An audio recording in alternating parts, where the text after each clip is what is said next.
Josue 1. Ang pagpangandam sa pagbuntog sa Canaan.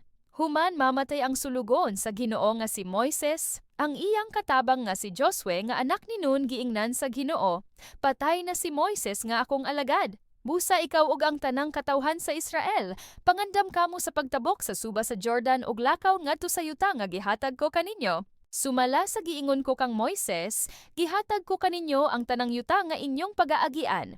Ang mga utlanan sa mga yuta ninyo magsukad sa kamingawan, sa habagatan hangtod sa kabukiran sa Lebanon, sa amihanan, ug gikan sa dakong suba sa Euphrates, ug sa kayutaan sa mga Hitihanon, sa silangan hangtod sa dagat sa Mediteraneo. Walay makabuntog kanimo sa tibuok mong kinabuhi. Mag-uban ako kanimo ingon sa pag-uban ko kang Moises, ug dili ko gayod ikaw pakyason o biyaan. Lig-o na ang imong kaugalingon og pagmaisog kay mangulo ka niining katawhan sa pag-ilog ni ining yutaa nga kung gisaad nga ihatag sa ilang mga katigulangan.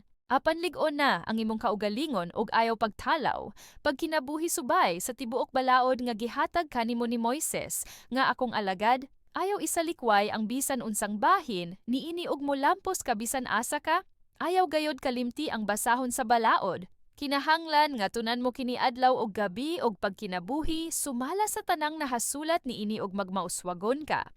Hinumdomi ang akong sugo nga magmaligon ka og magmaisogon, ayaw kahadlok o kaluya tungod kay ako, ang Ginoo nga imong Dios. Mag-uban kanimo bisan asa ka. Gimanduan ni Josue ang katawhan. Unya gimanduan ni Josue ang mga pangulo sa katawhan.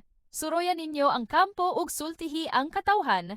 Ay pangandam kamo sa inyong mga dad-onon kay tulo ka adlaw gikan karon manabok kamo sa suba sa Jordan aron pag-angkon sa yuta nga gihatag kaninyo sa Ginoo nga inyong Dios. Giingnan ni Josue ang mga banay ni Ruben ug ni Gad og ang katunga sa banay ni Manases. Hinumdomi ang gisulti kaninyo ni Moises nga alagad sa Ginoo nga kining yuta ihatag kaninyo sa Ginoo nga inyong Dios ingon nga inyong puloy-anan. Ang inyong mga asawa, mga kabataan ug mga kahayupan magpabilin sa yuta nga gihatag ni Moises kaninyo dinhi sa silangang bahin sa Jordan. Apan ang mga sundalo ninyo muna sa inyong isig ka Israelita pagtabok ngadto sa panggubatan aron pagtabang kanila sa pagpakigubat hangtod nga mapanag-iya nila ang yuta sa kasadpang bahin sa Jordan.